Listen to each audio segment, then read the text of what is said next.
facciano i per amor, a lui fossi io di pena.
Alright guys, hello and welcome. I am TechChariot, and as always, we have two sets to show you today from Alchemy League Season 6.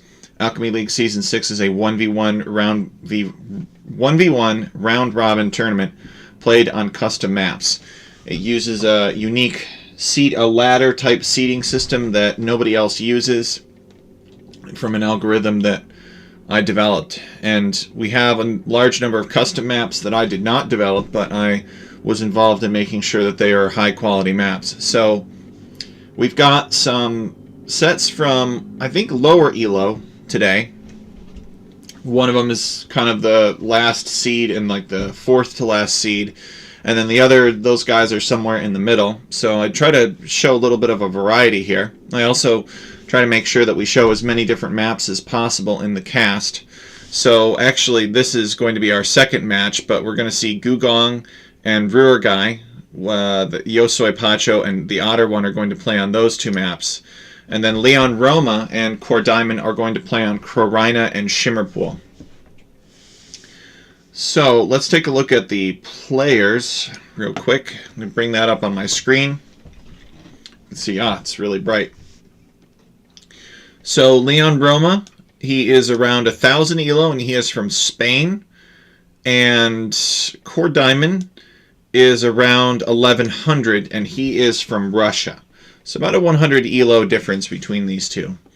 And then the Otter one and Yosoi Pacho, the Otter one being from Germany, and Yosoi Pacho is from, I believe, Colombia, South America. I could be mistaken about that. And he is mid to upper 1600s, and the Otter one coming in around 1600 according to our tournament elo calculation, which incorporates win rate and all these overtime and all these other variables. It's actually a pretty advanced program, but I don't think any player has handicap. I think these elo differences are close enough to where no handicap is needed. 100's pretty good, given the number of people who've signed up for the league. So, Yosoi Pacho has been with us since Alchemy League Season 5. The Otter one has been with us from the beginning, although he took a break when we didn't have custom maps during Alchemy League Season 2. Core Diamond played with us, I think, during Alchemy League Season 2 and has returned. And Leon Roma is new to our league and to our system. So I'm looking forward to seeing these guys in action today. So in terms of map draft, we have 8 maps. They take turns banning maps until only one map remains. But of course, the first map that they play, they can't ban. That's the map of the round. So they played on round 1. So the map of the round was Krorina. And then they took turns banning until only Shimmerpool was left.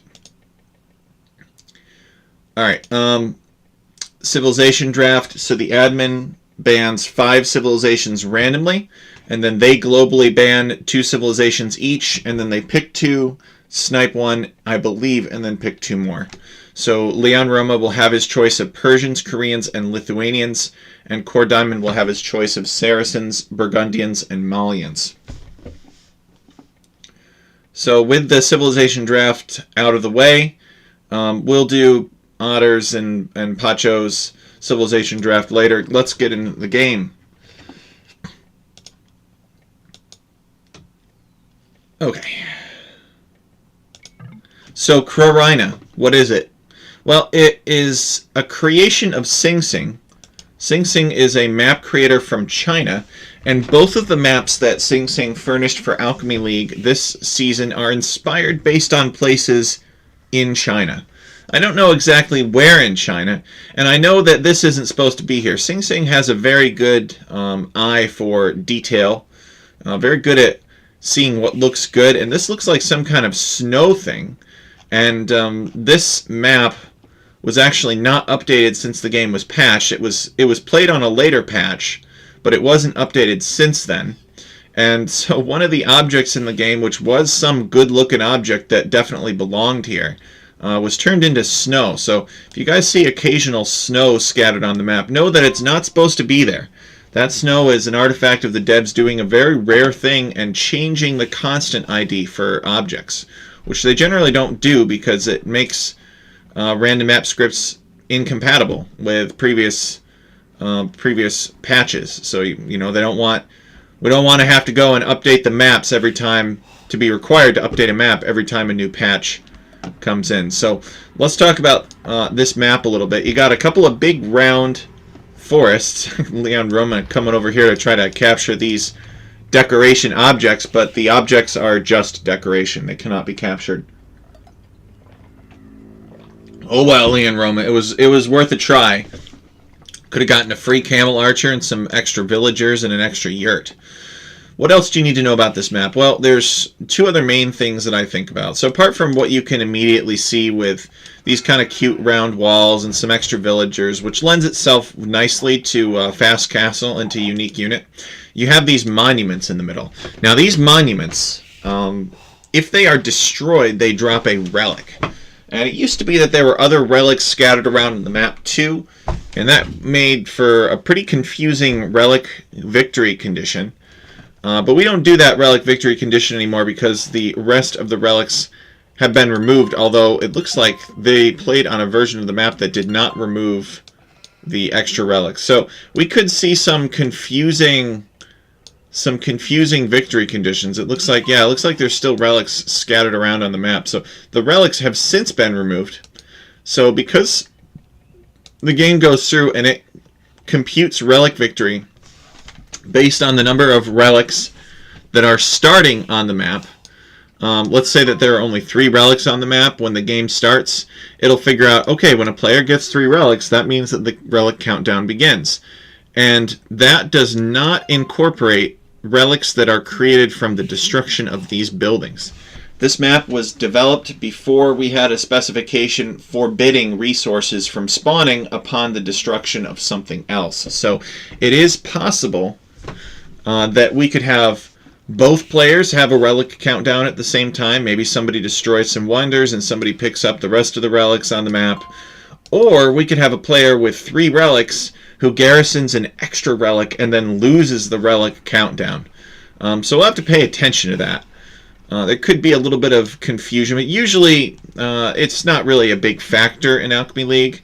You know, Alchemy League, and for those of you that didn't figure this out, because I didn't mention it explicitly, but I've said it in previous videos, and I was alluding to Relic Victory earlier, Alchemy League is played on standard victory condition. So that means that you can win in a variety of ways. You don't just win through military conquest. You can win by collecting all of the relics, and you can also win by building a wonder. So that's why the relics are important for this. Now, there is another reason that this map is particularly interesting, and that has to do with these towers here. So these fortified towers, it says that they have 8 attack, but they can't actually attack. They can be captured, but they're like monuments. They can be captured and then recaptured, maybe similar to the siege workshops, or not siege workshops, but trade workshops on the map Aftermath. So you can capture them. It looks like somebody's garrisoned in this tower, and Leon Roma testing that out, although it looks like he's interested in the gazelle, so he's going to come over here and hunt this gazelle. No?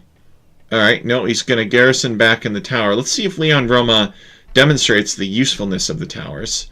So the tower is garrisoned, and you should be able to set the rally point of this tower inside of the wall and then ungarrison the villagers, but he seems to be having difficulty with that. So I guess he's just going to go home now. He wasn't able to make that work, but in theory, he's going to take this gold instead. You should be able to do a tower hop. Now, this might not be a good tower for it because it's right on the corner. But you get the idea. For the most part, you've got towers that are kind of in the middle of these walls that you can hop into and then hop out of. So it's a good way of nerfing scouts and buffing archers because scouts can't get in. These walls have too much health. They have 600 HP. They're cracked and ruined. And so the scouts will be attacking these walls for a long time trying to get in. They also cannot garrison in these towers. But if archers come, not only can archers shoot over the walls, but they could potentially garrison within the towers and then ungarrison back on the inside, and it'll be like fish in a barrel at that point. So, Leon Roma is on his way up to the feudal age. I'm not exactly sure what he's doing. He's collected some gold. Where's he going? He built a mining camp, and he took a little bit of gold. He took about... well, he took 89 gold to be exact. He really wants to show us how these towers work. And I think he's got to set the rally point of the towers. He can't just eject the villagers. And what in the world is that? I'm not exactly sure what he's doing. I guess he can't figure out. He doesn't know how to use the towers. So anyway, the towers can be captured by you, and they can be used to get in here. And then if your opponent has more units nearby to the tower, your opponent will capture the tower, and then they can use the tower to get in. So anybody can come and go as long as they're not on horseback. So let's talk about this matchup of Persians versus Saracens. Well, I think it's pretty one-sided for Saracens. I don't have a very high opinion of Persians as a civilization. I think they're kind of a noob civ. They're one of those civs that's not good at anything. They're just kind of given brute strength. They're made to be brutally strong and easy to play. So I think that they don't have as low lows as other civilizations, but they also don't have as high highs. They're not going to be as bad as some civilizations on some maps in some situations, but they're also not going to be as good because I feel that Persians are very easy to counter. Their whole thing is cavalry, right? This is Persians, I say this with the Saracens. Alright, so here we go. Persians are a cavalry civilization. They like to make knights. They like to make elephants. And knights and elephants are both not good, not cost effective against pikemen at all. So there's one counter. And then you say, oh, well, the Persians they mix in skirmishers. But then I say, if you're mixing skirmishers in, you've already lost. You really don't want to make skirmishers unless it's an emergency. I mean, maybe skirmishers, they're a good unit, but it's just easy. It's easy to counter these guys. I'm not a fan. Not a fan of Persians. So, but Leon Roman, maybe he'll make me a fan. Maybe Leon Roma will show us something really good about the Persians. If somebody gets a big stampede of elephants going and their opponent doesn't have a lot of gold, they can't make many monks. I mean, it could. He's trying again. He's getting in the tower. See if he can get in. He still has not figured out how to get in. I wonder if he needs to, if he doesn't know he's got to set the gather point inside of the gold. He really wants to get in. And Core Diamond's actually going to find this. Well, let's check Core Diamond's Fog of War. Alright, so he knows about the mining camp here. Now let's talk about their strategy. So Core Diamond is Castle Age. He is the Saracens. He has not added another town center yet. He is taking this gold and this stone outside of his base. And then I don't think he's going to build another town center. It doesn't look like he has any plans to. He's getting a monk. Alright, so his plan is to pick up some relics. And I think that's a good plan. Relics they're like a free villager collecting gold the whole time. They don't have to drop it off at the nearest town center or anything like that, or nearest mining camp. They can't be raided easily unless the monastery gets destroyed. They never run out of gold. They're just really awesome. Jasuni says Persians would be strong, but they're missing Bracer. That's pretty much their weakness. Exactly. And Bracer, not getting Bracer is a big loss in Imperial Age. That range and attack are just so important. And that makes their skirmishers subpar. Now, they're still okay if you get chemistry, but it's not ideal. All right, so where's this monkey boy going? He is all right. He's coming over here to get this relic. So Core Diamond making the relics a priority, which is really good. And I've seen a lot of players at the low elo neglect relics too. But these guys know of the relics' importance. They've played in Alchemy League before. Core Diamond setting up shop here at this other gold mine. Neither player has successfully penetrated the fortresses, as far as I can tell. They're both Castle Age. Leon Roma. Oh! Look at this. Leon Roma has finally gotten inside. Core Diamond wants to get a villager pick-off, but I think Leon Roma is going to escape. I think. He's trying to capture the tower. Oh no, Core Diamond is going to get this villager pick-off. That's too bad. I really think he could have saved this villager if he just stayed put. So Leon Roma is going to lose a villager and a scout, which hurts. And Core Diamond is ahead. But Leon Roma has a lot of gold now. He's figured out how to breach the cracked and ruined fortress, and his villagers are safe from further harassment. Now Core Diamond is going to know about this gold right here. He scouts the mining camp. He knows that his opponent is taking gold in that area. So we could see some aggression from him over there. So he's also built his second Saracen town center. So maybe he's planning on expanding his economy a bit. He has a big villager, or he has a big economic lead over his opponent. Let's see if we can figure out the villager difference. So Leon Roma with 46 villagers and Core Diamond only has 37. So I'm not really sure exactly how Leon Roma has such a big villager lead. I guess he's got 3 town centers. And maybe he's had 3 town centers for a while. Core Diamond only now building a second town center and expanding his economy. So, nevertheless, though, Core Diamond with a big score lead. I think it's because Core Diamond has been getting the relics. So he has a high society score. It could also be because of Explorer. Yeah, look at this. So Core Diamond has done an excellent job exploring the map. He basically has seen the entire map. And it looks like he's got multiple scouts too. Oh, and he's going to get this other relic and start the relic countdown. And let's see what Leon Roma's exploration is. So not very good. Leon Roma has not even found his opponent. Doesn't care. He's going to build a castle here. This is a Persian castle, and he's also going to wall this off. And I like this wall. I think that people don't build enough stone walls in this game, and that's one of the things that I like to see. Is I like to see when people take advantage of the natural obstacles on the map and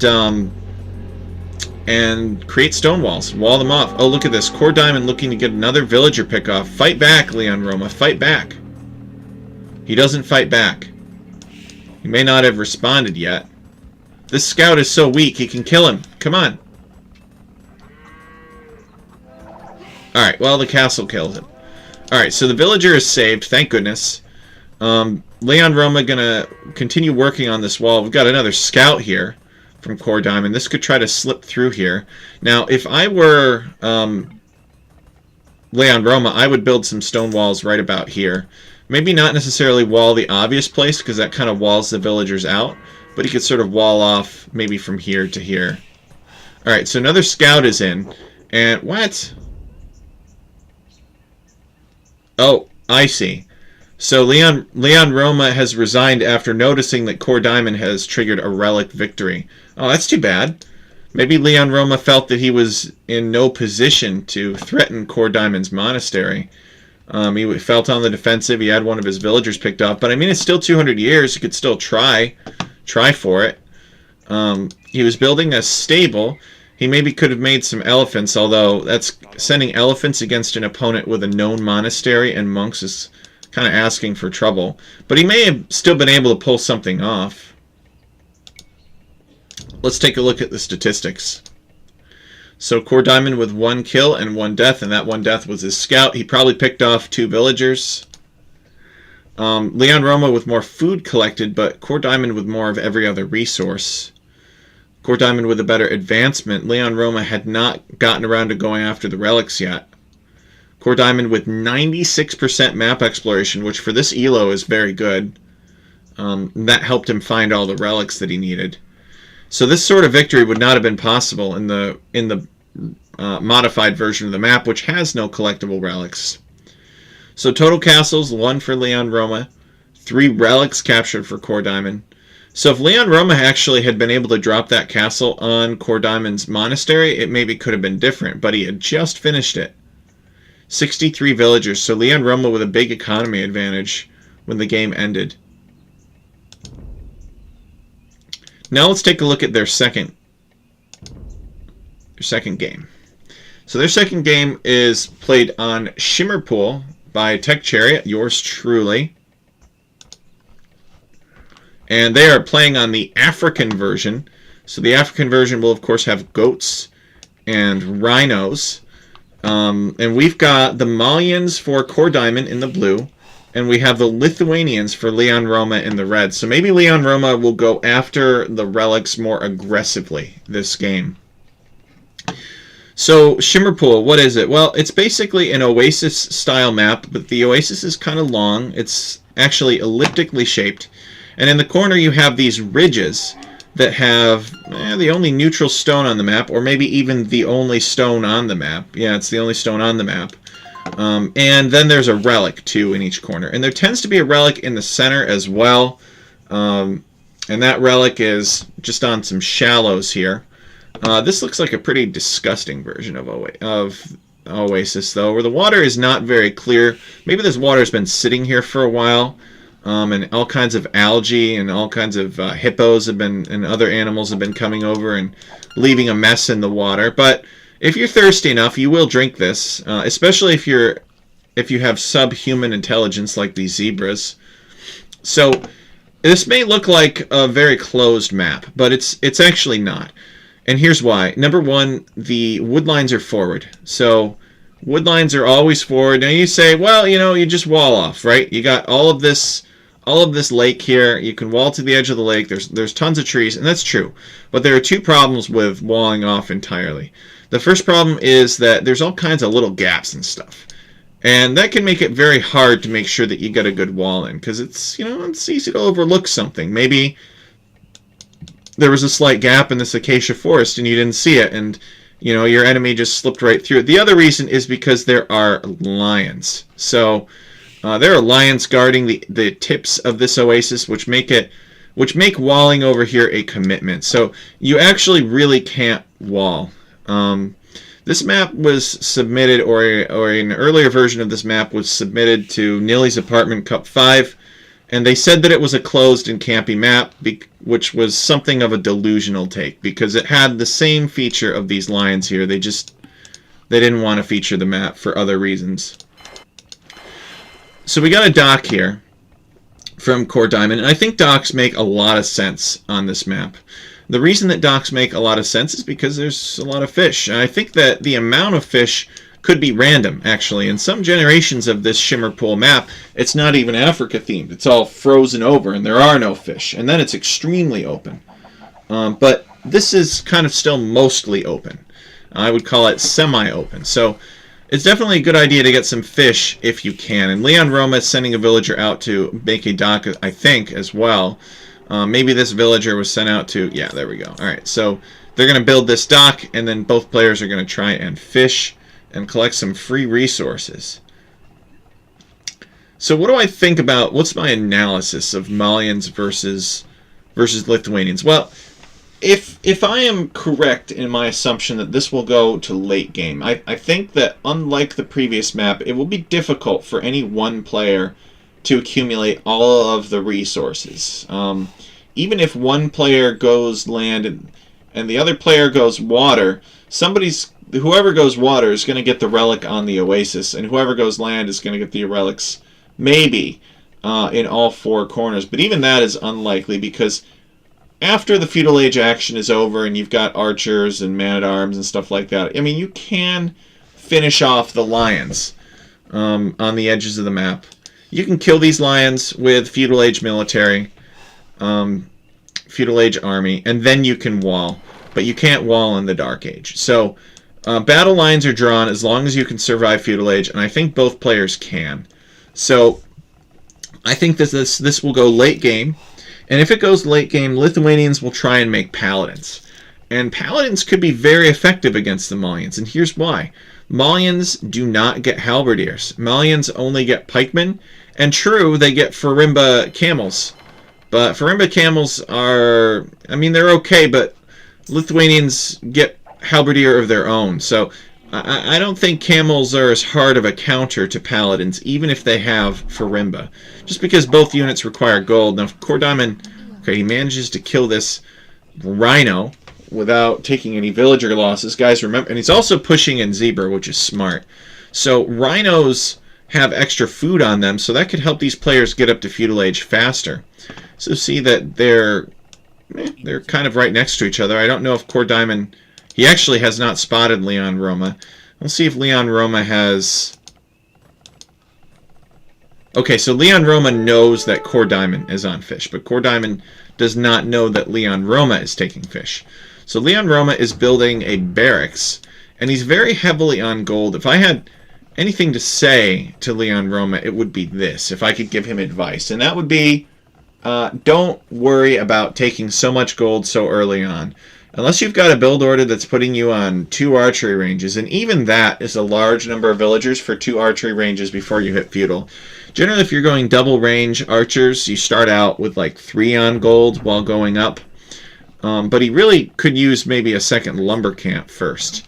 And maybe he could also use a mill too. Now, it's kind of hard to find an appropriate place to mill. If you're Leon Roma, you're really going to have to rely on your exploration here. It looks like he has explored. He found himself a goat over here, but I don't see... Okay, his scout is over here, so this isn't particularly helpful. But if the scout could explore something like this, you know, he could build a mill here and then take these zebras and then take the fruit. But he'd just have to be a little bit careful about these lions is all. So the mill options are not fantastic. I believe you actually can eat these wild camels, even if you can't, even if it doesn't show you the food in them. I believe that you can still eat them. Now, Core Diamond has done something very smart. He has made himself a fire galley now that he's in the feudal age, and he's going to sink one of Leon Roma's fishing ships. Leon Roma running with the other one. Not that there's really anywhere to go. But this fishing ship seems to have lost track, and Leon Roma's scout is burning. He's got to move his scout. Come on, Leon. You can do it. Move the scout. Don't let the scout burn. I can smell the searing flesh. Locking in... Oh, yeah, the scout just goes down. Well, that's unfortunate, then. He must have been distracted doing something else. Oh, he's got more scouts. Okay, so Leon Roma is doing a scouts build. I think that's actually significant. Core Diamond has been aggressive on water, and Leon Roma is making land units. Now, scouts are a good choice because scouts are not attacked by lions. Unless you attack the lion first, it will not attack you. These men have special training in dealing with wildlife.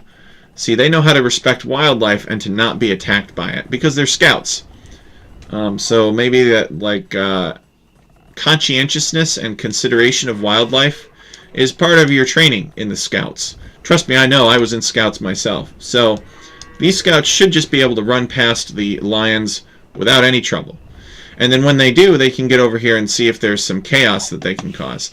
So, you know how we were talking about how it would be good for Leon Roma to build a mill out here? Well, Core Diamond is building the kind of mill that we were hoping that Leon Roma would build. Now, if we're lucky, actually, Leon Roma will scout this, but I don't think he will. I think he's more interested in the wood line, although he might see the dead zebra. Come on, go over here. See the dead zebra. Oh. He's moving around. He's found the town center. And he's looking to get in. But he sees that there's a house wall here. So he's coming around, and I think he can slip through this hole. Nice. There we go. So Leon Roma is in. He's just got to focus down the villager. Pick one and focus it. He's attacked 3 different villagers so far, and I don't know that he's going to get any. Okay, he did get a villager. And now these scouts are going to take a fight against that spearman. They're going to finish the spearman off, and then they might get another villager here. He pulls him out. Okay, so it turns out that this wall was actually Swiss cheese. And now he's going to pull his scouts out, and if he's lucky... Oh. Does he see this? Core Diamond, he does see it. Core Diamond pulling his villagers back. Leon Roma slipping through. He wants some action. What is this? Oh, no. This is horrible scout pathing. The scouts are like, okay, bro, you fight, and then it'll be my turn. Alright, so the scouts taking turns fighting the spearmen until eventually they all die. Because they were fighting 1 versus 1. Well, that's unfortunate for Leon Roma, but he did kill at least a villager. They are tied in villager count, actually. Hey, Otter! Aren't you supposed to be in bed by now? Maybe I didn't start my stream late enough. Welcome, Otter. So Leon Roma got a fishing ship here waiting for the rebuild of the dock. Dock has not been rebuilt yet. I don't know that Leon Roma is going to rebuild it, actually. I think oh, look at this. He's headed up to the Castle Age as the Lithuanians, and he's building another stable. He's building 2 more stables. Well, this is very exciting to me. I really like this. I love it when people go 3 stables, 1 town center, put a bunch of villagers on gold, and just play all-out aggression. He knows that cavalry can slip through this gap easily enough. This is very difficult to wall. Core Diamond does have a slight score lead, though, but I think it's because he's fishing. Ah, it's the weekend. That's true, and a holiday weekend, no less. So Core Diamond deciding he doesn't want to deal with the lions, even though I think he could actually. I really think that he could send some archers over here, and he could have a massive lion hunt, and he could kill a bunch of lions. And then he could just wall to the edge of the map here. But he's decided he'd rather commit his military to defending these exposed units. And he's going to wall off like this. And he's continuing this wall. Actually, this is pretty ugly. Yeah, it's tough to wall on this map. All right, he's building himself a gate so that he can get in.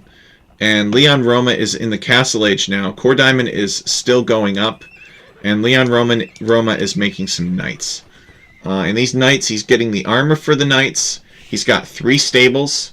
So he's going to be able to make knights very quickly, actually.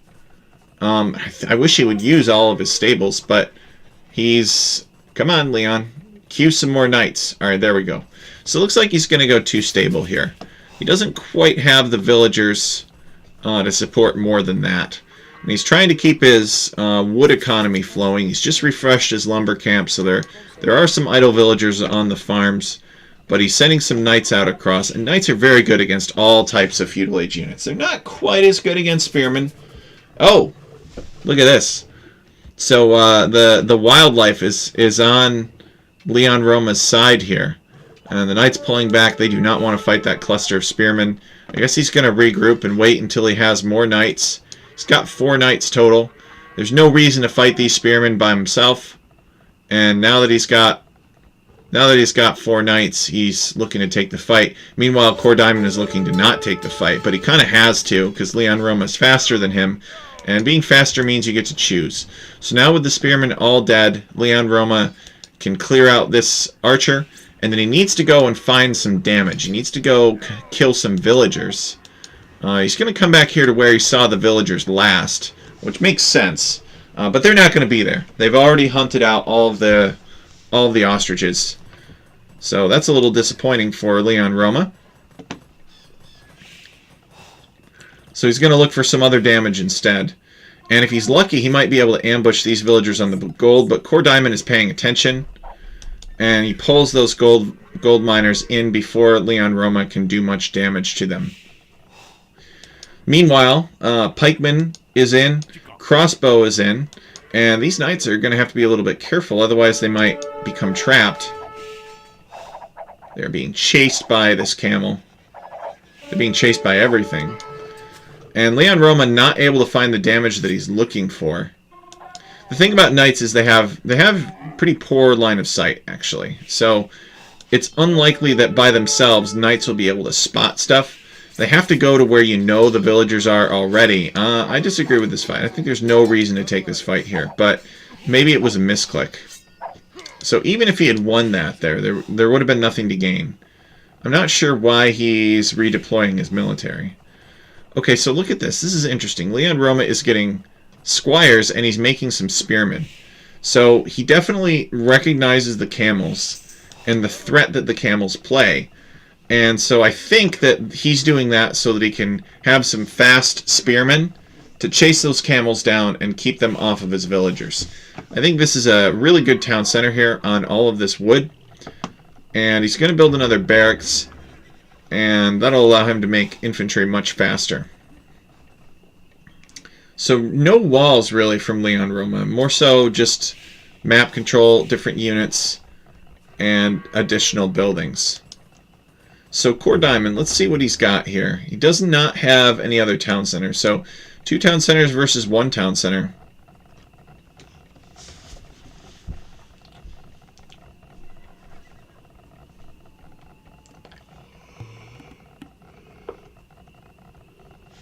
Malian crossbowmen. What do you guys think about Malian crossbowmen? I'm not sure what I think about them.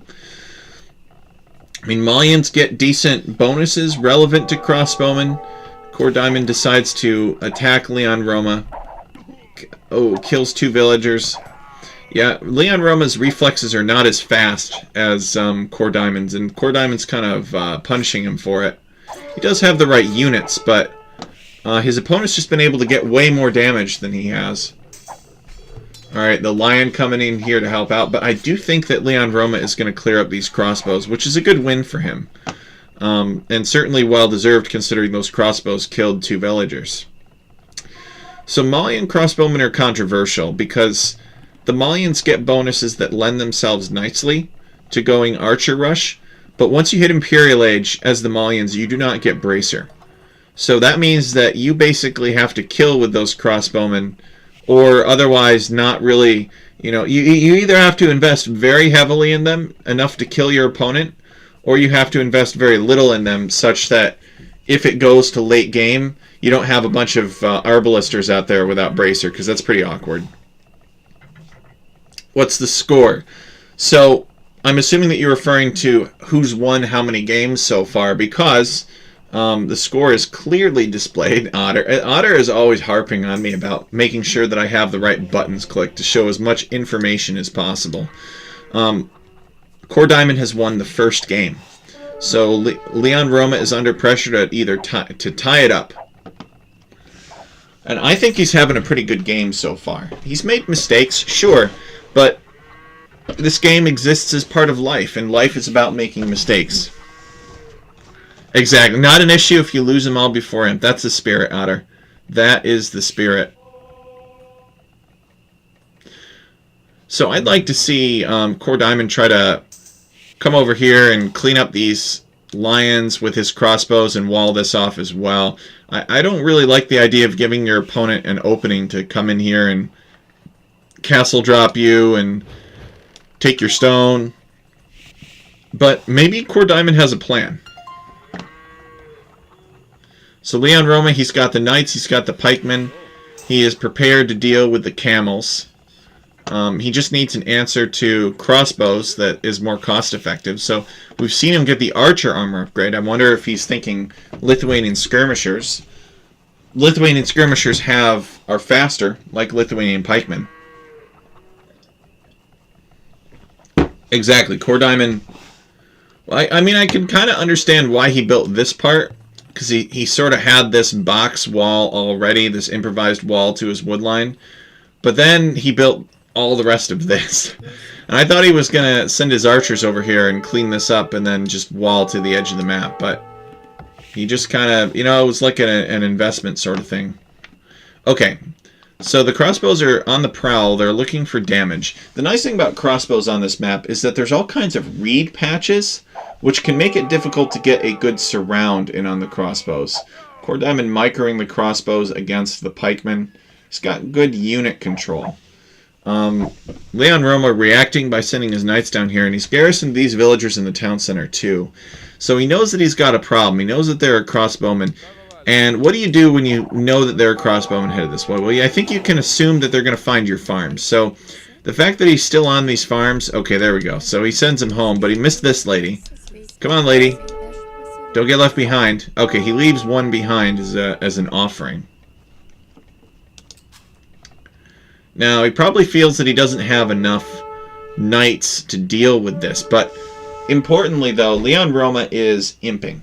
He's going up to the Imperial Age, and this tells me... Oh, he has a relic, too.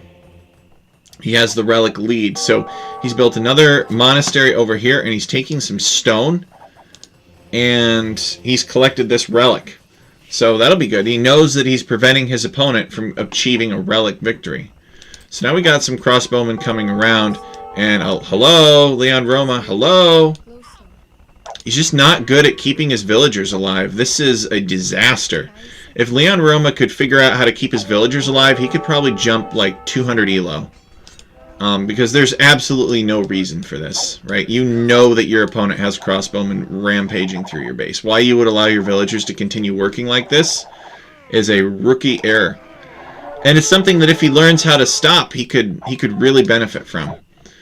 Look at the Lithuanian castle. I really like that. Oh, he's got a mangonel out. His opponent is going to try to micro down the mangonel, which is really unfortunate that this is even like a thing. But apparently it is. If you have good enough micro, you can just counter the unit that is supposed to counter your units. And these crossbows have just been absolutely oppressive. They are avoiding the castle, or they were avoiding the castle. So Core Diamond with the very good unit control. I think Core Diamond has to learn some build orders, and he could be a 1500 player. Because he controls his units better than I do. So the Lightus are not a great choice against crossbowmen, and here's why. They have one fewer pierce armor than knights. So they take additional damage from crossbows. So there's not really any reason to make Lightus here. I mean, if you feel like your opponent has heavily armored units whose armor you wish to bypass, or your opponent is very invested in trash units and you want a cost-effective counter to killing them very... Leon Roma flattening this zebra with some rocks. You know, Lightus are gold effective for the amount of hit points that you get. And if you're dealing with... Oh, look at this. This is pretty funny. So, Core Diamond's being chased by the entire Lion Pack. And what is this? Core Diamond beats Leon Roma to Imperial Age, or he gets there and Leon Roma feels too far behind. So he calls the GG and resigns. Yes, the relics are very good for their knights. So Leon Roma not able to keep his villagers alive, getting raided very heavily by his opponent. Sort of bullied here, which is unfortunate because I think that Leon Roma had the right idea. He had the right units and he had the right approach in terms of town centers and such. He just had to defend his villagers and he had to get his units in the right spot.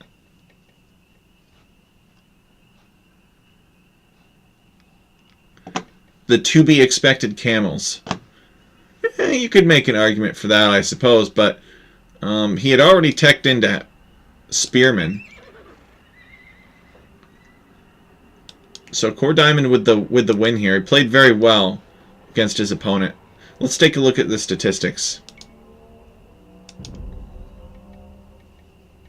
No food.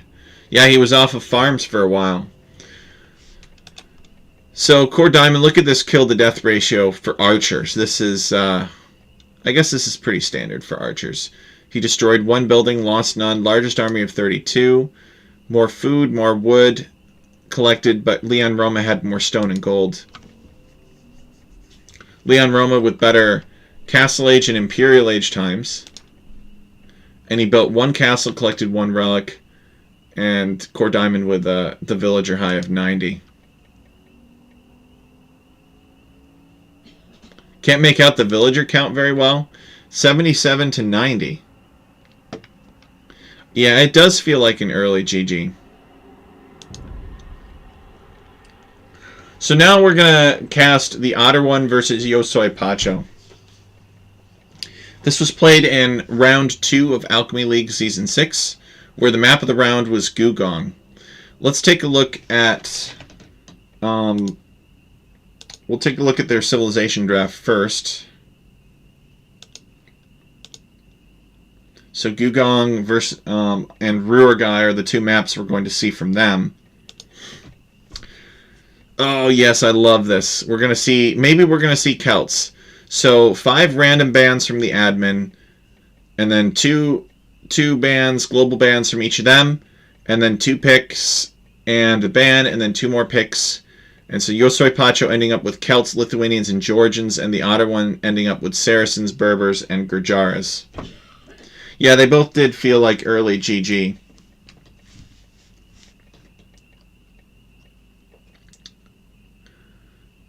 Alright, so Otter One banning Malay and Yosoi Pacho banning Spanish both make a lot of sense to me.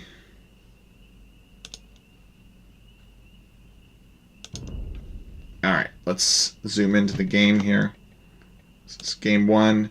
Gugong was created by Biscuits for Alchemy League Season 6. Or maybe not for Alchemy League Season 6, but incidentally submitted for Alchemy League Season 6 and modified for our usage. It's like Arena, basically, but you don't have the ring of forest around the outside. Gugong is the name of the Forbidden City. It's what the Chinese call it. Makes sense. We'd go by what the Chinese call their own Forbidden City, or it's a good map name. You got these Chinese-themed houses here, some Chinese-themed other buildings, some markets in the corners. Not as much wood as traditional Arena. You have 2 big patches, which I think is somewhat significant. And the reason that I like these 2 big patches, is because it's easier to deny wood resources with towers. when you know that your opponent just has these 2 patches. That's the thing about having very few resource piles means that that resource is easier to deny with towers. Okay, so let's talk about their civilization. So in the yellow, playing as the otter one, we have the Gurjaras. And in the purple, playing as Justinian 4223, aka Yosoi Pacho, we have the Lithuanians. So Lithuanians versus Gurjaras. I don't even know. I think a monk rush is in order here. I know that the Gurjaras like to make scouts, but I think a Lithuanian monk... Oh, look at this. So Yosoi... Yep, forward wood is an option. So you could do a lot of damage with a castle drop here, actually. So Yosoi Pacho is going to come for a greedy boar lure. No loom, no less. No loom. He's going to have to make sure that he's diligent about blocking that boar with his scout. Okay, he does use the scout to get in the boar's way. And rather than attack the scout and be like, hey man, get out of the way, the boar just ignores the scout and goes after the villager instead. He holds the gate open with a sheep. And then he's going to get an extra boar this way, and I think that's pretty clever. Now, it's an investment. You got to send a villager out all that way to lure the boar, and of course there's a lot of risk, because what if the boar manages to kill the villager, or what if the otter one comes in and he sees it and he stops it? But the otter one is too busy... Where is the otter one, actually? Oh, the otter one is only coming by now with his Gurjaran camel scout. So the otter one was exploring this part of the map first. Didn't see what Yosoi Pacho was up to. Yeah, nerd. So Yosoi Pacho taking advantage of some of the extra hunt. Now, some players might want to come out here. And other players, they might just want to steal a boar like that. And other players might just ignore it entirely, which is, I think, what Otter is going to do. Sometimes people boot into this map and they're like, oh, that looks kind of like Arena, but with more option for tower rushing. So, I'm just going to do my arena build orders on this. And I think that's a pretty good call for the most part. But every once in a while, if you can kind of take a little bit of an advantage like that, and you've got the micro for it, why not? Yosoi Pacho going to bring in this other boar here as well. And, oh, no, look at this. The otter one also wants a boar. And I can tell that because he's only sending one villager. Now, this villager is also unloomed. I wonder if these guys practiced with each other before the set. Maybe this is a common strategy between those two guys. So the otter one does find this later, and he shoots at the boar, and now he has to block the boar as well to prevent the boar from killing his villager. Oh, the boar's going to get another hit.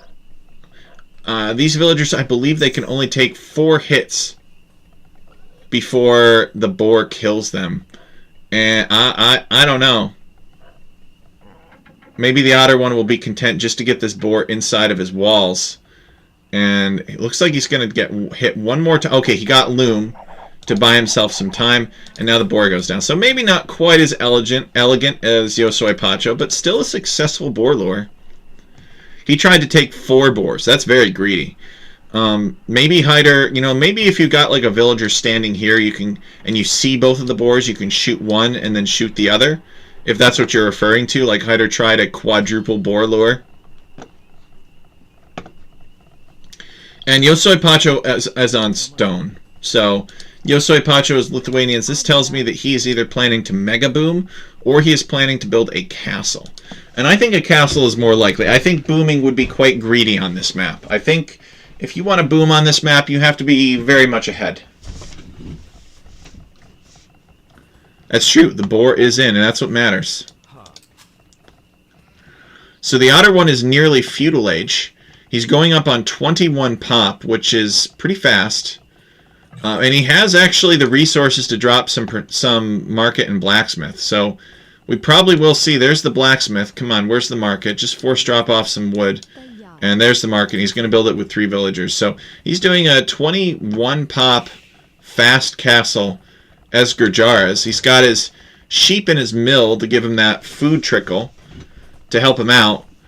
And that's why he sent everybody over to berries, so he could force drop off on the berries. A little bit of slop there, but maybe he could eject a sheep and... Oh, there he goes. Okay, he's got it. He may have used the market a little bit. Who knows? Yosoi Pacho, being the Lithuanians, you can do this.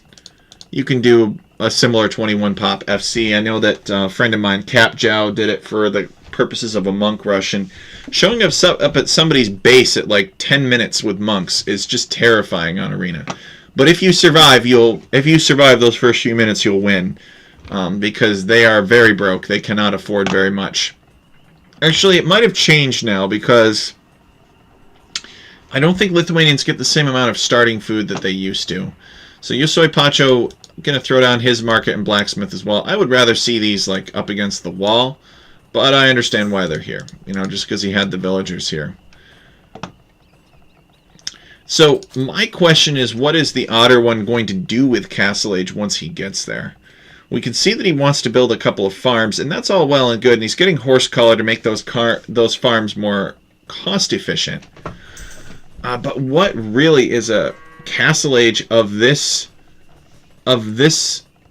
speed good for? He is heavily on gold. I don't really associate the Gurjara with monk rushing, but maybe, I don't. Let's take a look and see what kind of monks Gurjaras get. Do Gurjara even get monks? I mean, I guess they kind of get monks, but they don't get block printing. That really sucks. But they get all the Castle Age technology, so maybe it's a Gurjaran monk rush. Oops. Now, meanwhile, let's. I'm fully convinced that Yosoi Pacho is going for a castle. I mean, look at all those villagers on stone. We don't even need to switch to his point of view. The Otter one sold stone. Oh, it's true. There is no stone in here for the Otter one. And, yep, 2 monasteries for the Otter one. And Yosoi Pacho has not scouted this, I don't think. But he's scouting it now. So he sees double monastery, and he's going to know that the Otter one is up to no good. And the nice thing is there's 2 relics right here, you know. So even if you don't get to do very much damage with the Monk Rush, you still pick up 2 relics pretty quickly. Now, if you're the Otter one, you also probably want to know where the other relics are, because you're going to have monks out anyway. And there is a relic here, but the Otter one, I'm pretty sure there's a relic there. Yeah, but the Otter one has not scouted it. Another relic here that the Otter one hasn't scouted, and another one here. So there's actually 4 more relics for the Otter one to scout, but he hasn't scouted them yet. So here to please, if that's right, if there's one thing that the Otter one has learned about Alchemy League, it is that sacrificing personal performance to engage in entertaining strategies is definitely a priority. No, I think it's a solid choice. Now Lithuanians, they get better monks than Gurjaras do, but you know, Gurjaras have a better stable in some respects. And the other nice thing about going monks too is that you deny the Lithuanians relics, and that's very important to them late game. So the Otter one getting Sanctity, he's probably also, let's see, is he going to go anywhere with these monks and pick up additional relics? Not right now. He just needs to do damage. Now he's got this armored elephant here, which is kind of an interesting choice. So now he sees that there's a castle, and what's the plan? Well, you gotta go around. So Siege Workshop here, and I think that Yosoi Pacho is already expecting this. He's got a castle. I don't know if he's going to make Lightus or not. I guess we could switch to his point of view and see if he's going to make Lightus. The thing is, I don't really understand the appeal of Lightus in this situation. Like, why do you care? Why do you want Lightus? So we got a camel, we got an armored elephant. Comes the camel after the scout. Scout wants to get a monk pick off and fails. So this is a good win for the Otter one. He manages to kill his opponent's only scout on the map. So his opponent will have to build a barracks and then build... Oh no, he's got a stable right here. Alright, so he's got a barracks and a stable, so he could do that. And then we've got a mangonel rolling out. I think a tower here would be a nice touch, and a tower here. You basically 2 towers, and you deny all of your opponent's wood collection. But the Otter one has decided to come in this way. And Yosoi Pacho is going to wall behind. Now, if the Otter one is paying attention, he will convert these villagers. Yeah, there we go. So that the villagers cannot wall behind this very effectively. And he's made a spearman to help defend himself against monks. Sorry, not against monks, against scouts. Lightus are strong, but not a great choice against a monk rush. I agree. Lightus are fundamentally unique units. So the Otter one trades. He gets one of these mangonels, and he's also converted a couple of Yosoi Pacho's villagers, and he's running around here. He's going to build a stable rather chaotically. And the Otter one has also converted this mangonel, which is very important. So the Otter one has redemption now, and mangonel should not get in his way. This armored elephant should be able to take down this stone wall at this point. His opponent is building a battering ram for some mysterious reason, probably because he misclicked. And this scout cavalry trying to get at the monk, but not succeeding because there's a camel nearby. So maybe that's another advantage of Gurjaras, is that they get this free camel, right? They don't have to build a stable to get the camel. The camel just spawns, or is created from their starting scout. And now the Otter one is in. And where is this armored elephant going? He's going to go target the monastery. I think that's a really logical choice, and here's why. Because if... Yosoi Pacho coming back with a relic to drop off at the monastery. That's perfect timing. Is this ram for the armored elephant? This would be so funny. Oh my gosh. This armored elephant and this ram are fighting. I thought I had seen it all in Age of Empires. And what is this? So these villagers are coming out, and the armored elephant actually somehow beats the ram, which is kind of surprising to me. And these villagers are going to come, and Yosoi Pacho is sending the entire town to shank down these monks and prevent the conversion of his people. Biggest threat to Manx is Manx. Exactly. I think, Lithuanians can out-monk Gurjaras if they really want to.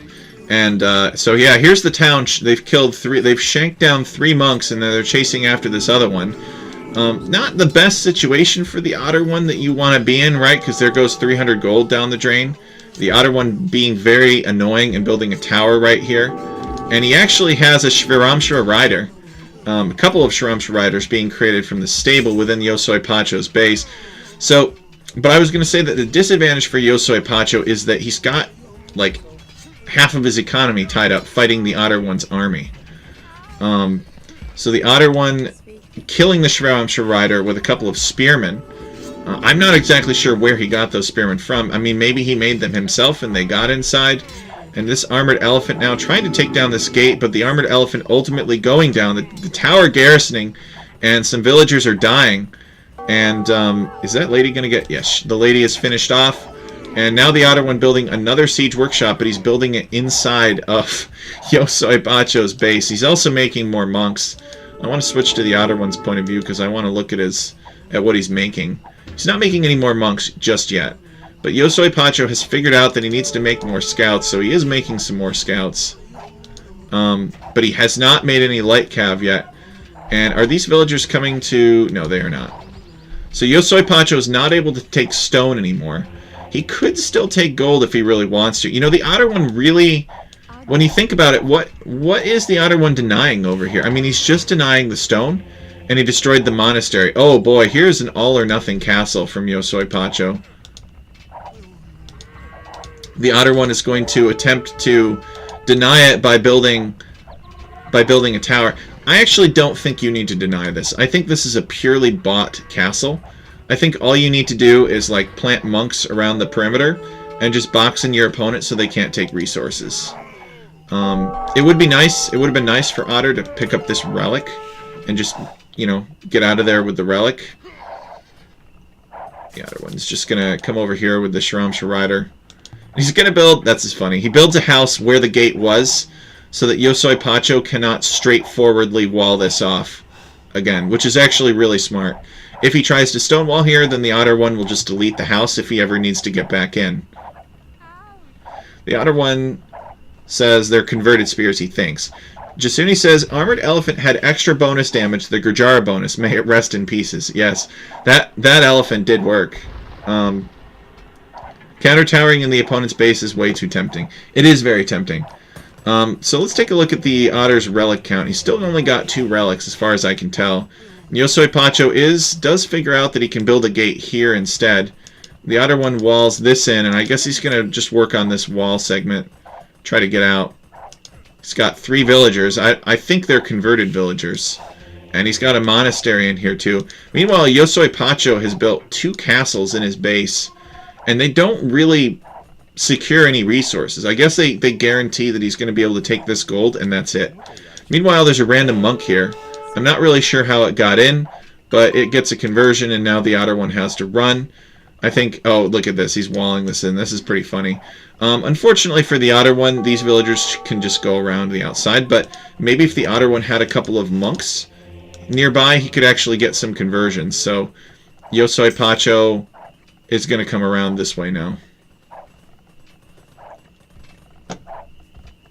Yosoi Pacho has left through this gate, and he's walling the otter one, and he wants to keep these 3 villagers from escaping. Let's check on the villager count. The otter one has 53 villagers, and Yosoi Pacho has 24. Probably because Yosoi Pacho sent his entire town, or half of his town, to fight the otter one's monk rush. And some people were converted, some people died, and either way, it was so chaotic that he was not able to make villagers also. So probably the combination of those 3 things is why Otter has twice the villagers that Yosoi Pacho does.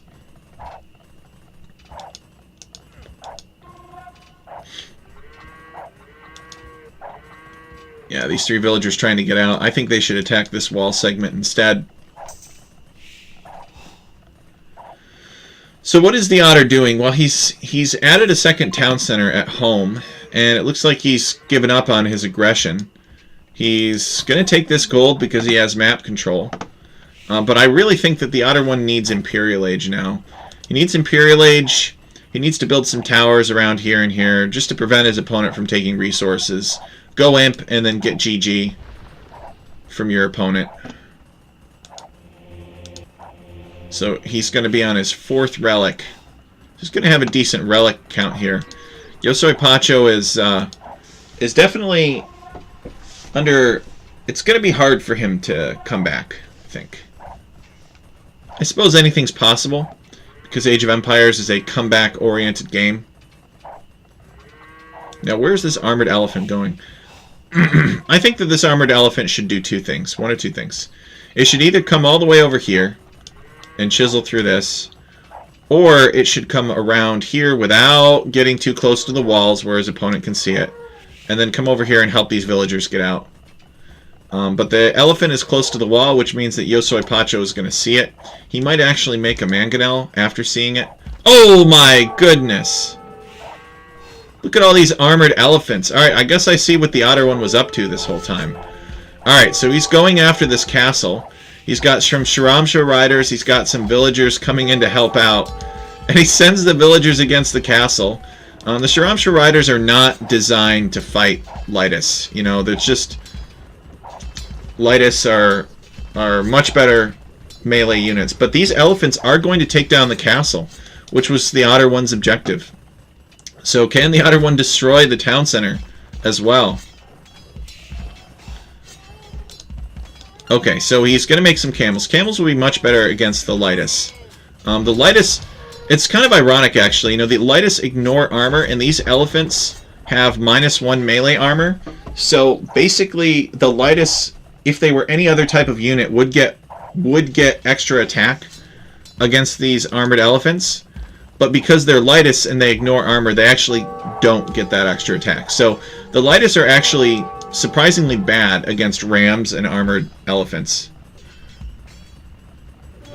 So the otter one, he starts to convert the siege workshop, but Yosoi Pacho deleting it so that the otter one cannot convert it. And now the otter is going to come in here for the relic. Oh, what's this? Yosoi Pacho has a converted camel rider, but Otter One converts it back, and he needs to keep this monk alive so that he can steal the relic. The Otter One building a castle here, thinking about Imperial Age probably. Oh yeah, he's halfway up. So this castle will make an excellent platform for trebuchets.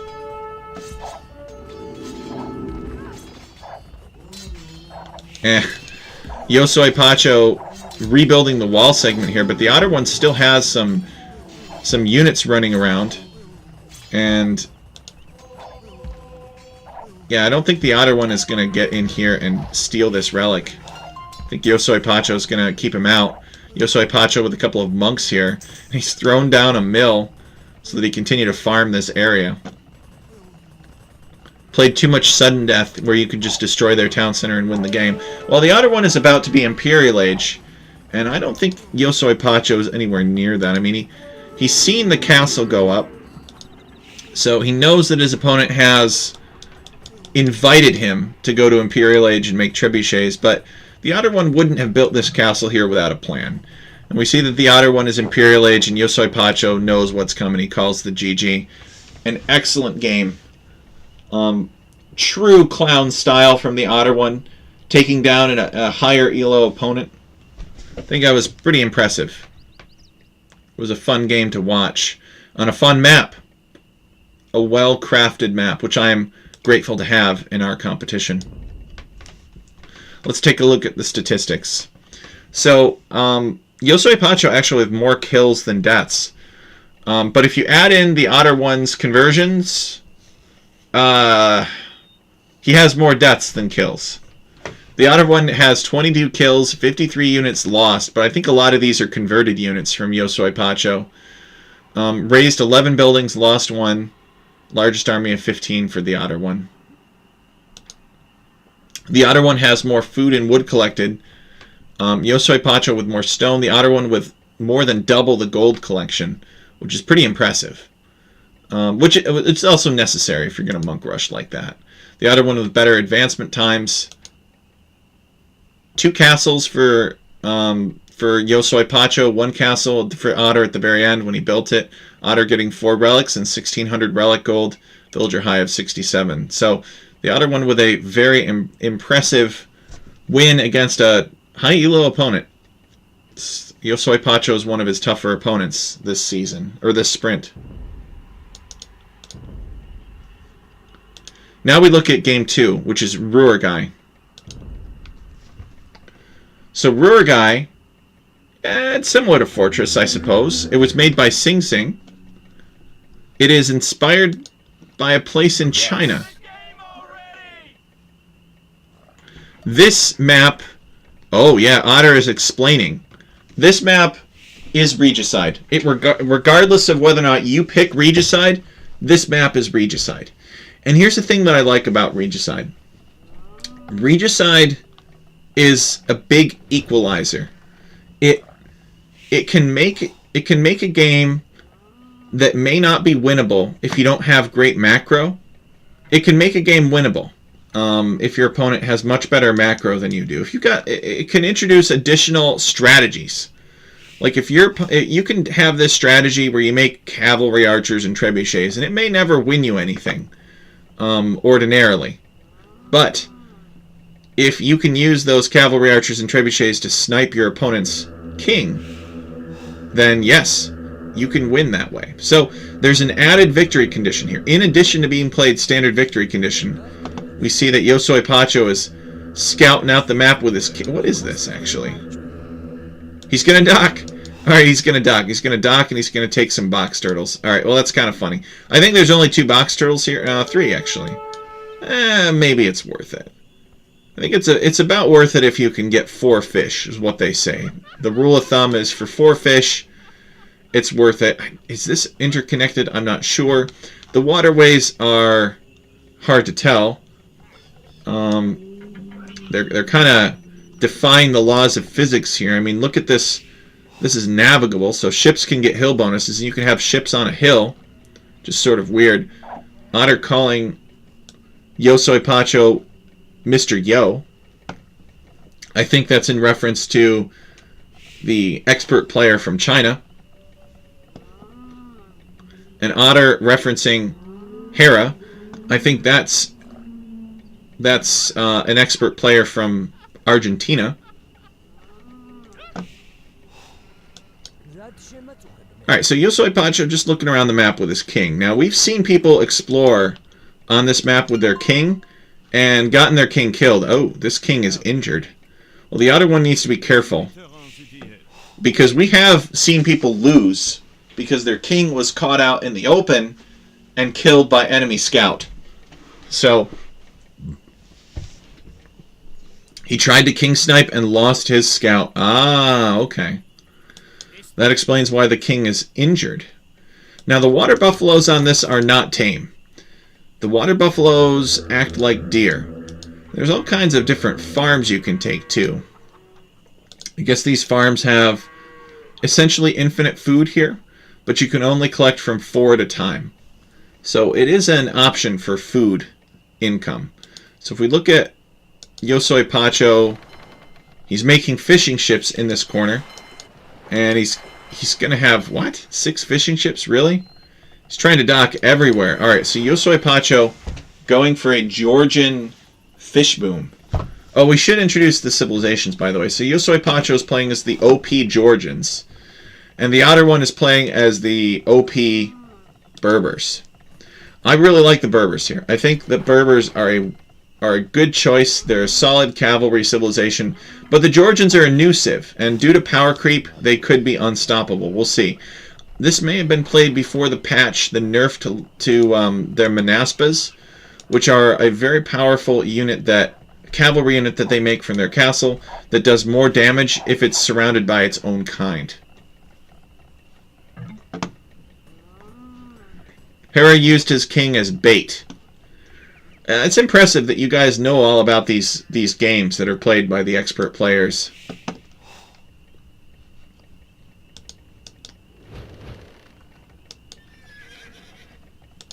Alright, so it looks like the Otter one is now finding Yosoi Pacho. Yep, he's finding him now. There are some weak points in the walls. Oh! Runs right into the castle. That is unfortunate for the Otter one, but sort of inevitable. Yosoi Pacho says rip. Georgians have been nerfed quite a lot. They're not as strong as they used to be. Oh, that's good to know. At least the Otter one wasn't scouting with his king in this area. Although I think you'd have to be crazy to send your king across the map. The king could be good for, like, scouting the corner of the map where you know that your opponent's castle is not going to be. But if you scout, like, this area in, like, a circle around the center of the map with your king, that's just asking for trouble. If you lose your king to this castle's arrow fire, no one will feel sorry for you. Not even your mother. Be like, that is just... Why would you scout with your king there? That's a terrible idea.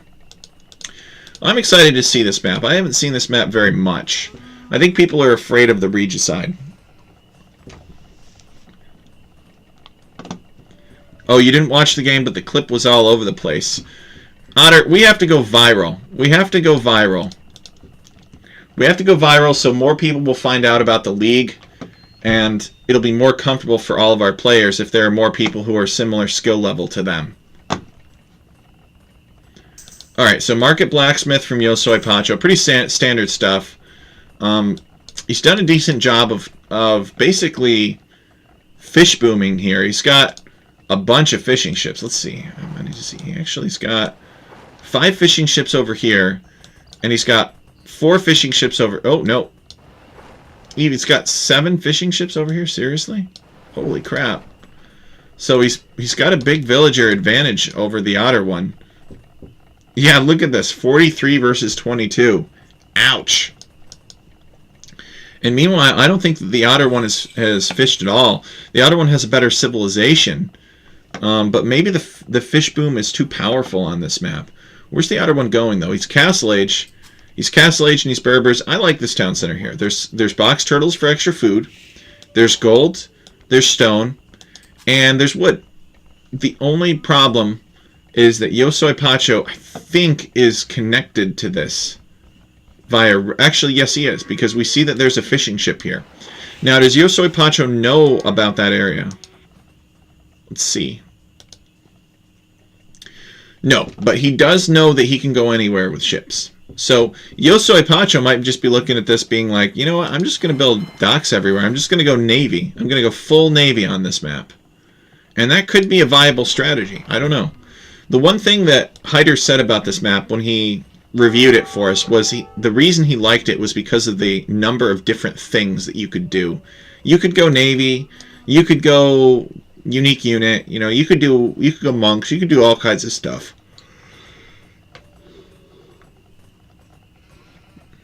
Make my Grajara inside Monk Rush viral. Let's go. Exactly. Everybody wins, Otter. Everybody wins.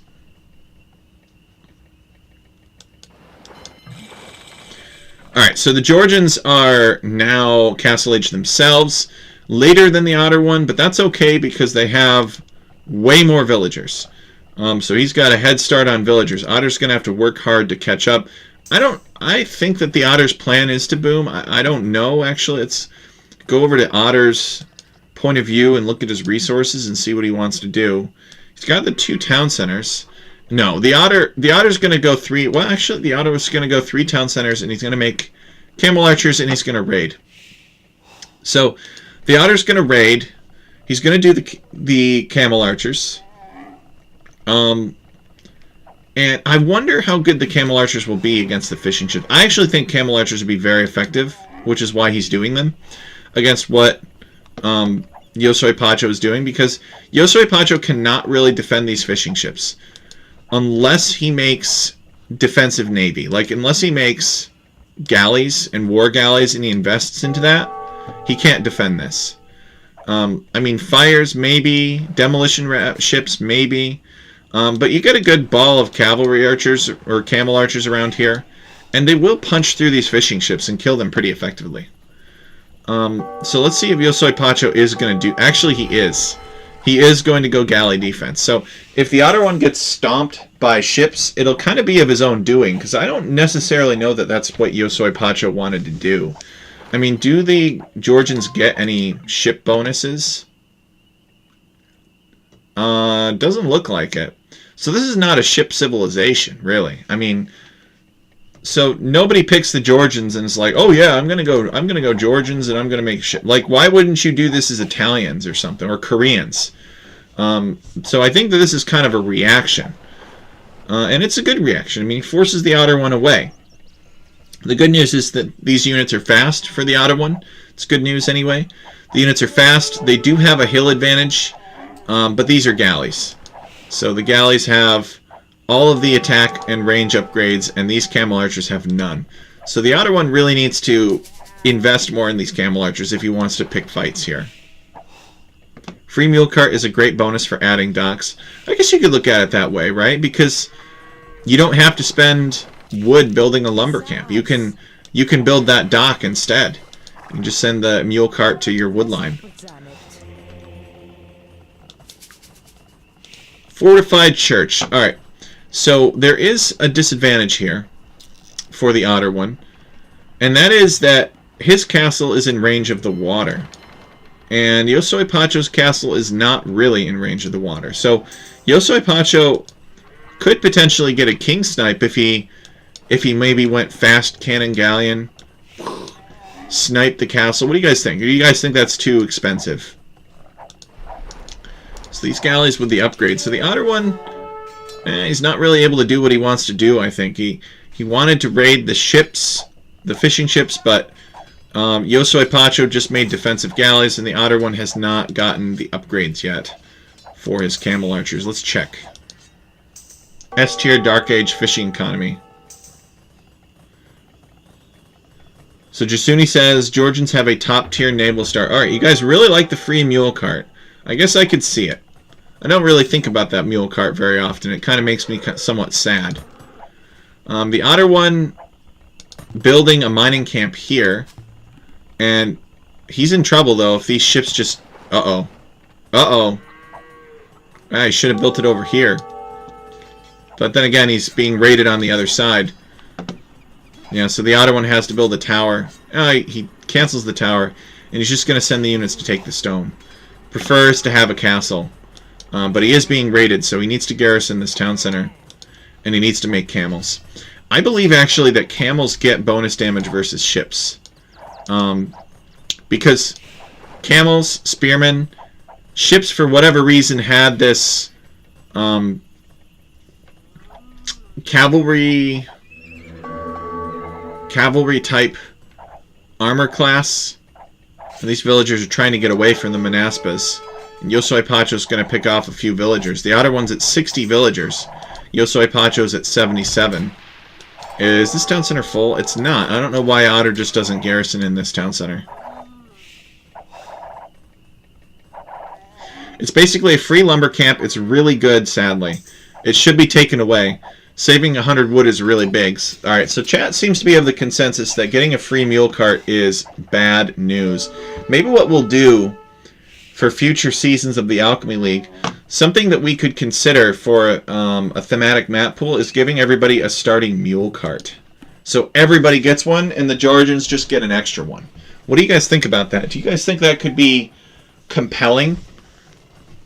I thought about having like a season of Alchemy League be the Wild West, where people start with like wagons. They start with the wagon that you can unpack by deleting, and the Otter one is making camels now. You just got to be careful to take good fights. And so there's that, but then you also get the mule cart too. So it's like we could do like a settlers themed season of Alchemy League. Maybe that's crazy. You've played a map that had that? What? But I'm the one that came up with that. Ah, that's alright. I'm sure it's not outside the realm of possibility that multiple people could come up with the same thing. I mean, it's a pretty common idea. People pick Georgians to get too.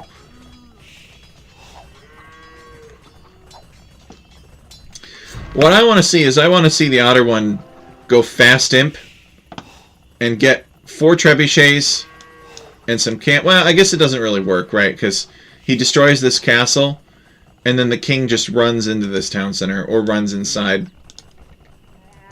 But still, I would be thrilled if I saw somebody figure out how to get a king snipe. I think that'd be a ton of fun. But it probably won't come to it on this generation.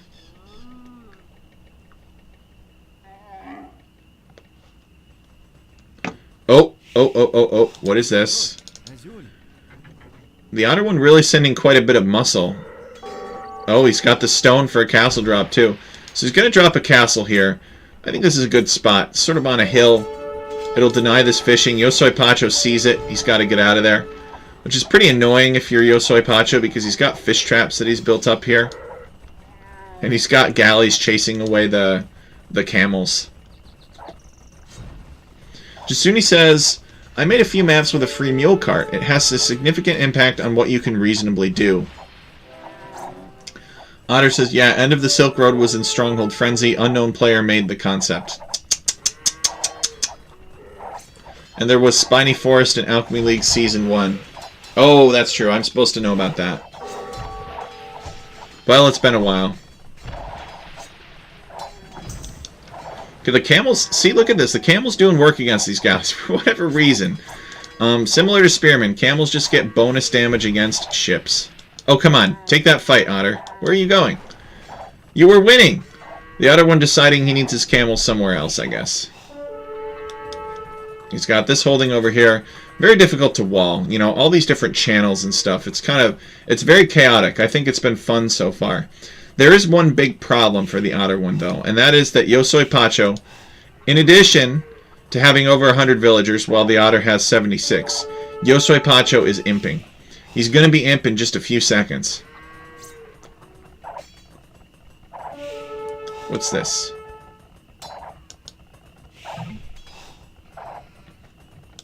Yeah, so the Otter one sees the Imperial Age, and he's nowhere near clicking up himself, but he is going to destroy this dock. So, he'll feel better. Not that it'll really help him win the game. But maybe with this map control that the Otter one has gotten, it'll buy him some time to catch up. He's getting husbandry, so that'll make his camels faster.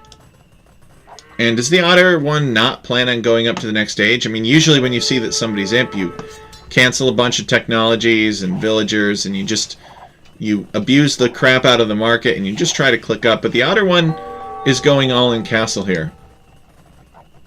Oh, maybe he wants Yosoi Pacho's relics. Maybe that's what this is all about. It's to steal the relics. It's a trebuchet here. You know, the good news for Otter is that he has cleared up the ships. The ships were annoying, but he's got camels now. But Yosoi Pacho has these Manaspas. And I think these Manaspas are in sufficient numbers.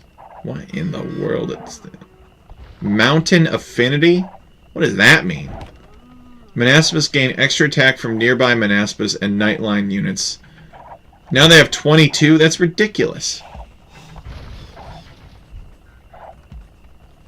That is absurd. Alright, so Yosoi Pacho building this castle here to protect his trebuchets. The other one has rammed down this house. He did build a ram from that siege workshop, but it can't really stay. And he's getting kind of overwhelmed here. So the other one pulling back and regrouping. And he's gonna, this castle's gonna have to go down. Hopefully, for the other one's sake, it will buy him some time. And he's on his way up to the Imperial Age. So the other one needs Imp, and he needs Heavy Camel as soon as possible. He needs lots of things. But he does have 100 villagers now. So the other one with that castle going down is housed, so he needs houses most immediately. Throws down some house foundations. Alright, so he's building some houses. Committing to Castle Age only works when you can do damage. That's true. So neither player has really gone after the farms in the center. Look at all of these. Look at this. 36 attack. Are you kidding me? That's insane. 37 attack. There's no way that can be right. This has got to be some kind of spectator bug. And they have 8 melee armor. Are you kidding me? This unit is broken. I mean, this would be too much for the otter one to deal with without the buffs. They're elite Manaspas too. Yosoi Pacho coming for this castle. The other one getting Casbah.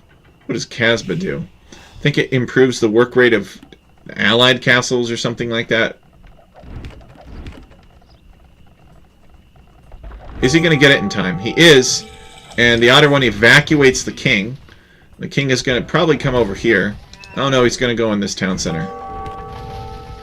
And the other one is getting the armor. He's getting heavy camel. And what he should do is he should stonewall it. Yeah, there it is. There's the stonewall. Just to prevent his opponent from getting in and raiding the crap out of him. Which is what his opponent wants to do. And the other one just stalling for time here. Trying to mass up as many camels as he can to take this down. Unfortunately for the other one, Berbers do not get halberdiers. 36 attack. Well, this is saying 46 now. I don't know. That's how I'm reading this. Maybe this is just, there's 46 units. But I don't know how to tell how much attack they get from their bonuses. Maybe it's just right here, but I don't know how much of this is, you know, from the grouping and how much is from upgrades. I guess I could check to see how many upgrades he has and then figure it out. But it'd be nice to see somehow how much they're getting from their grouping.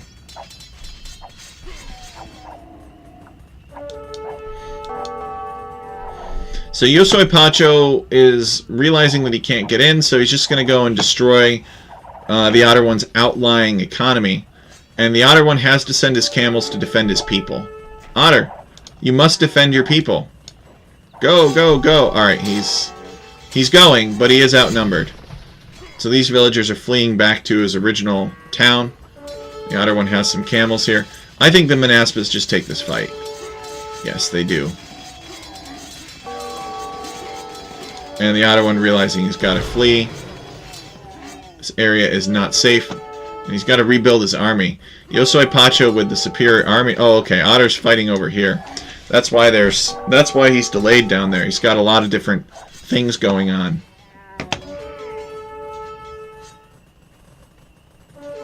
Now the Manaspas are done in this area. I think that the other one could build a castle here now, like he wanted to.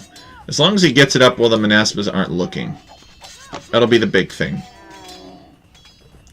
I guess the otter one sending villagers up here, he feels that this area of the map is safer. There's a relic here that the otter one didn't get.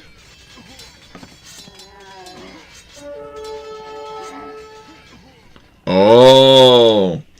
The number by the arm is just the number of Manaspa within range for the buff. It maxes at +4 and requires 7 units per extra attack. Oh, okay. Manaspas are strong in melee and they have a low gold cost too. That's good to know. Alright, so the Otter one's still taking gold here. I think that's just because his opponent does not know about that town center. Otherwise, surely Yosoi Pacho would have gone... Yeah, Yosoi Pacho doesn't know this is here. That's funny. So the Otter one able to get away with this. In case Otter's probably wondering, like, why didn't he go after that town center? He destroyed the one and is just like, oh, no, we've done enough. We have done enough, gentlemen. It's time to go home and prepare for the final siege.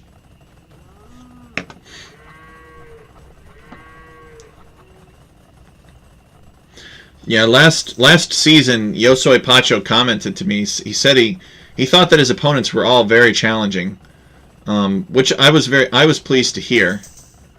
You know, if somebody ever played an Alchemy League and they're like, yeah, my opponents were all really easy,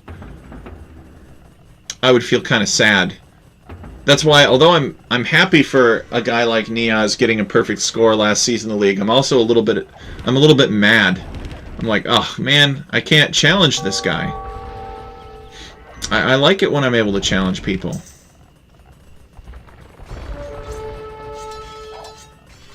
Alright. Well, this is a little bit more even of a fight, it looks like. I think the camels will actually win this. We'll see. Maybe the Manaspa are too powerful.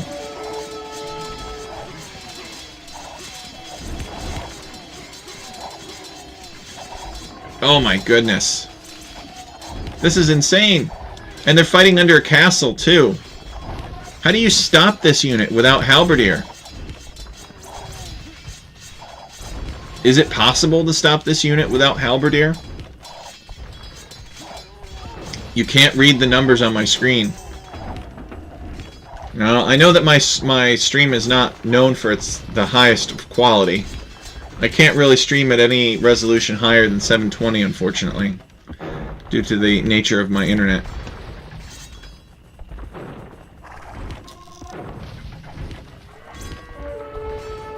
Yeah, this is a tough unit. I don't know how you stop this unit. Unique unit spam. But the strategy seems to be working quite well for Yosoi Pacho. Basically, get an economic lead from the free mule cart and the docks, and then because of that economic lead, be able to mass the unique unit in a quantity that is not counterable, and then continue pushing castles forward and win. The other one building a university. I wonder what the university is for. Probably for architecture and all kinds of other things to improve building health.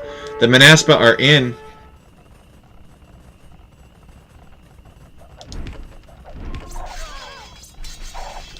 It says 14 plus 8.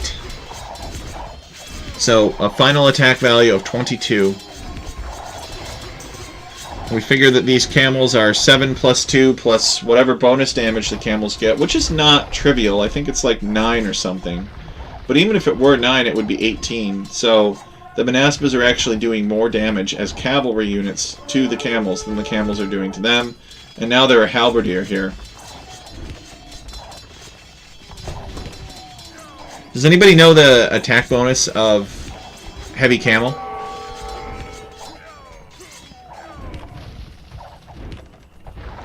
Well, that's what I interpreted. I thought it was... Oh, what's Yosoi Pacho doing? He's out of position. He's allowing the otter one to counterattack his trebuchets. But the otter one did end up building this castle here. Yosoi Pacho looking for more gold. Ah, I see. So he's mined out of gold, but the otter one is taking it. So he's going to build a fortified church, just so that the otter one can't have this gold. And the Manaspas are going to come to deny this gold, so Yosoi Pacho hungry for gold.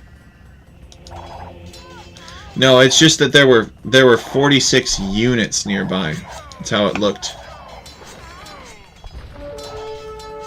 And the otter one is looking pretty rough. I've seen him in worse, but it's pretty bad. He's got Manaspa all over his base. Manaspa raiding this town center. They're going to liberate this gold for the Georgians. So the otter one does have this gold back here in his base still underneath his castle. And the Georgians adding another castle now. Trebuchets rolling forward with pikemen. And the Otter one could really use a king snipe right around now. But who knows? Who knows where Yosoi Pacho's king is? It's probably in the... Yeah, it's in this castle right here. And the Otter one is probably too strapped for gold to even research spies. Heavy camels have plus 18 versus cavalry. Oh, that's good to know. So let's do the math again. So 7 plus 2 plus 18 is the same thing as 7 plus 20, so 27. So they're only doing 5 more damage per hit to the Manaspa. Are they cheaper though? Maybe. I'm not sure. Probably they're cheaper. But I'm not well versed in the cost of Manaspa. He microed them well with the hill bonus. So where is Otter's king? Where is the Otter one's king? Is it in this tower? The Otter one calling the GG. He does not give his opponent the satisfaction of destroying his king. Yeah, there's the king.